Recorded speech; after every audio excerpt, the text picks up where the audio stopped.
بسم اللہ الرحمن الرحیم۔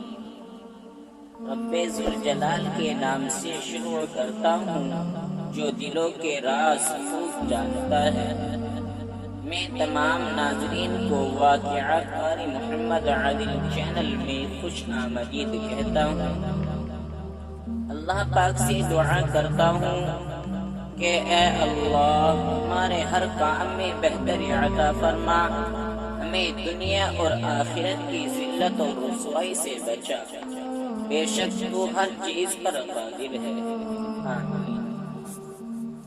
پیارے عزیز ساتھیوں، آج کا واقعہ فرعون اور حضرت آسیہ صدیقہ رضی اللہ عنہا کا ہے۔ دوستو، آج کے واقعے میں آپ کو بتایا جائے گا کہ کس طرح فرعون نے حضرت عائشہ صدیقہ رضی اللہ عنہا پر ظلم و ستم کیا، لیکن حضرت آسیہ کو ڈگمگا نہ سکا۔ اسی کے حوالے سے آج کا واقعہ پیش کرتے ہیں۔ فرعون حضرت مشاطہ کو شہید کروا کر جب گھر پہنچا تو اپنی بیوی حضرت آسیہ رضی اللہ تعالی عنہا سے کہنے لگا، آج یہ واقعہ پیش آیا ہے کہ میں نے ایک عورت کو عبرتناک سزا دے دی ہے۔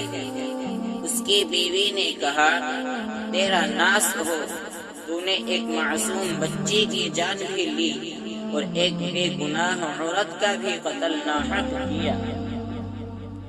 فرعون نے کہا، میں نے اس کو اس لیے عبرتناک سزا دی کہ وہ مجھے خدا نہیں مانتی تھی۔ یہ سن کر حضرت آسیہ رضی اللہ عنہا نے کہا کہ خدا تو میں بھی تجھے نہیں مانتی، بلکہ تو ایک عام انسان ہے۔ جب فرعون نے یہ سنا تو حیران رہ گیا، کیونکہ اسے حضرت آسیہ رضی اللہ عنہا سے بڑی محبت تھی۔ حضرت آسیہ رضی اللہ عنہا کو اللہ تعالی نے بڑا حسن و جمال عطا کیا تھا۔ فرعون نے اسے پوری قوم کی عورتوں سے چن کر اس کے حسن کی وجہ سے اپنی بیوی بنایا تھا، اس وجہ سے وہ اس سے بڑی محبت کرتا تھا۔ چنانچہ فرعون کہنے لگا، تم کیسے باتیں کر رہی ہو؟ وہ کہنے لگی، میں بالکل ٹھیک کہہ رہی ہوں کہ تو جھوٹا ہے، پروردگار تو وہی ہے جس کا پیغام لے کر حضرت موسیٰ علیہ السلام تشریف لائے ہیں۔ فرعون نے یہ بات سنی تو اسے بہت غصہ آیا، لہٰذا کہنے لگا کہ میں تمہارا بھی وہی حشر کراؤں گا جو میں نے مشاطہ کا کرایا ہے۔ وہ کہنے لگی، تو جو چاہتا ہے کر لے، میرے ساتھ میرا پروردگار ہے۔ اب میں نے فیصلہ کر لیا ہے کہ میں اپنے پروردگار کو نہیں چھوڑ سکتی، البتہ تیری ہر چیز کو لات مار سکتی ہوں۔ جب اس نے یہ بات سنی تو وہ پھر دربار میں آیا۔ اب پھر اس نے لوگوں کو بلوا لیا اور کہنے لگا، دیکھو یہ کتنی بڑی سازش ہو گئی ہے۔ موسیٰ علیہ السلام نے میری بیوی کو بھی بہکا لیا ہے۔ آج میں اس عورت کو یا تو مار ڈالوں گا یا پھر وہ اپنے بات سے ہٹ جائے گی۔ چنانچہ اس نے اپنی بیوی کو گرفتار کروا کر دربار میں بلوا لیا۔ وہ تو ملکہ تھی اور اس کے اشارے پر نوکر جا کر بھاگ بھاگ کر کام کرتے تھے۔ لوگ احترام کی وجہ سے اس کی طرف آنکھ اٹھا کر بھی نہیں دیکھتے تھے۔ آج وہ فرعون کے دربار میں ملزمہ بن کر کھڑی ہے۔ فرعون نے اسے کہا کہ تو اتنے عالی شان محل میں رہتی ہے، اتنی نعمتوں میں پلی ہے، میں تجھے اپنی محبوبہ بنائے ہوا ہوں، تجھے اب محل والی ناز و نعمت والی زندگی سے محروم ہونا پڑے گا۔ بہتر ہے تو اب بھی باز آ جا اور مجھے الہی مان لے۔ وہ کہنے لگی، اب میں نے ایمان قبول کر لیا ہے، لہٰذا میں اپنی بات سے پیچھے نہیں ہٹ سکتی۔ چنانچہ فرعون نے فیصلہ کر لیا کہ میں اسے بھی سزا دوں گا۔ فرعون نے سب سے پہلے سزا کے طور پر اسے رسوا کرنے کا فیصلہ کیا۔ چنانچہ اس نے کہا کہ سب سے پہلے اس عورت کے جسم سے لباس اتار دیا جائے۔ اب بتائیے کہ کسی مرد کو کہا جائے کہ تجھے لوگوں کے سامنے بے لباس کر دیں گے، مرد کو کتنی شرم آتی ہے۔ وہ چاہتا ہے کہ زمین جائے اور میں اندر اتر جاؤں۔ وہ تو بالآخر عورت تھی، اور عورت کے اندر تو اللہ تعالیٰ نے شرم و حیا رکھی ہوتی ہے۔ فرعون نے اس کے جسم سے لباس اتروا لیا۔ آپ سوچئے کہ وہ اب کتنی عجیب صورتحال کا شکار ہے۔ ایک طرف ایمان ہے، دوسری طرف امتحان ہے۔ وہ ڈٹی رہی۔ فرعون نے کہا اچھا اگر اب بھی نہیں مانتی تو میں تجھے اور طرح کا عذاب دوں گا۔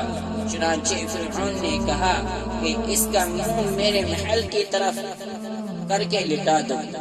چنانچہ فرعون نے کہا کہ اس کا منہ میرے محل کی طرف کر کے لٹا دو تاکہ آخری وقت بھی نگاہیں اس کی میرے محل پر لگی رہیں اور اس کے ذہن میں یہ بات رہے کہ میں ان نعمتوں کو ٹھکرا کر ذلیل و خوار ہو کر مر رہی ہوں۔ لہٰذا اسے فرعون کے حکم کے مطابق مٹا دیا گیا۔ اس کے ہاتھوں اور پاؤں میں لوہے کی کیلیں گاڑ دی گئی تاکہ ہل نہ سکے۔ اس کے بعد فرعون نے لوگوں کو بلا کر کہا کہ اس کے جسم سے کھال کو جدا کرنا شروع کر دو۔ اب بتائیے کہ وہ زندہ عورت ہے اور اس کے جسم سے کھال اتاری جا رہی ہے، نازک بدن ہے مگر اس کو برداشت کر رہی ہے۔ اسے اللہ کے نام پر تکلیف دی جا رہی ہے، اس طرح اس کے جسم سے کھال اتار دی گئی۔ اللہ کی شان دیکھیے کہ وہ ابھی تک زندہ تھی مگر جسم زخم بن چکا تھا۔ فرعون کا دل اب تک ٹھنڈا نہیں ہوا تھا، چنانچہ وہ کہنے لگا مرچیں لاؤ اور اس کے جسم پر چھڑک دو۔ حضرت آسیہ رضی اللہ عنہا کے جسم پر مرچیں ڈال دی گئی تو وہ مچھلی کی طرح تڑپنے لگ گئی۔ اس طرح تڑپنے کی حالت میں انہوں نے رب العزت کے حضور ایک دعا مانگی کہ اے اللہ، فرعون کا محل سامنے ہے، وہ کہتا ہے کہ ہم نے تمہیں اس محل سے نکال دیا ہے، آج کے بعد تم اس محل میں نہیں جا سکو گی، اس لیے رب ابن لی عندک بیتا فی الجنہ، اے پروردگار مجھے اس محل کے بدلے میں جنت میں آپ کے پاس ایک گھر چاہیے۔ وَنَجِّنِي مِن فِرْعَوْنَ وَعَمَلِهِ وَنَجِّنِي مِنَ الْقَوْمِ الظَّالِمِينَ، اور مجھے فرعون اور اس کے عمل سے نجات عطا فرما دیجیے۔ اللہ تعالیٰ نے اس حال میں ان کو شہادت کے مرتبے پر فائز فرما دیا۔ دوستوں، امید کرتے ہیں کہ آج کا واقعہ آپ کو پسند آیا ہوگا۔